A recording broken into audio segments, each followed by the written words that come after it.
ಒಂದು ವರ್ಷದ ಬೆಲೆ ತಿಳಿಯಬೇಕಾದ್ರೆ ವರ್ಷವಿಡೀ ಕಷ್ಟಪಟ್ಟು ಶ್ರದ್ಧೆಯಿಂದ ಆಸಕ್ತಿಯಿಂದ ವಿದ್ಯಾಭ್ಯಾಸ ಮಾಡಿ ಒಂದು ಅಂಕದಿಂದ ಫೇಲ್ ಆದ ವಿದ್ಯಾರ್ಥಿಯನ್ನ ಕೇಳಬೇಕು. ಒಂದು ತಿಂಗಳ ಬೆಲೆ ತಿಳಿಯಬೇಕಾದರೆ ಪ್ರಸವದ ಸಮಯದಲ್ಲಿ ಮಗುವನ್ನ ಕಳೆದುಕೊಂಡಂತ ತಾಯಿಯನ್ನ ಕೇಳಬೇಕು. ಒಂದು ದಿನದ ಬೆಲೆ ತಿಳಿಯಬೇಕಾದ್ರೆ ದಿನವಿಡೀ ಕಷ್ಟಪಟ್ಟು ದುಡಿದು ದಣಿದು ಆಯಾಸಗೊಂಡು ವಿಶ್ರಾಂತಿ ಸಿಗದೆ ಇರುವ ವ್ಯಕ್ತಿಯನ್ನ ಕೇಳಬೇಕು.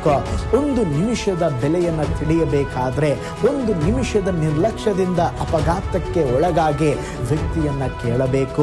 ಒಂದು ಕ್ಷಣದ ಬೆಲೆಯನ್ನ ತಿಳಿಯಬೇಕಾದರೆ ಒಲಿಂಪಿಕ್ಸ್ ನಲ್ಲಿ ಒಂದು ಕ್ಷಣದ ನಿರ್ಲಕ್ಷ್ಯದಿಂದ ಚಿನ್ನದ ಪದಕ ಗೆಲ್ಲಲಾಗದೆ ನಿರಾಶನಾಗಿರುವ ವ್ಯಕ್ತಿಯನ್ನ ಕೇಳಬೇಕು. ದಿನಗಳು ಕೆಟ್ಟವುಗಳಾಗಿವೆಯಂತೆ ಕಾಲವನ್ನ ಸುಮ್ಮನೆ ಕಳಕೊಳ್ಳದೆ ಅದನ್ನ ಬೆಲೆಯುಳ್ಳದೆಂದು ಉಪಯೋಗಿಸಿಕೊಳ್ಳಿರಿ.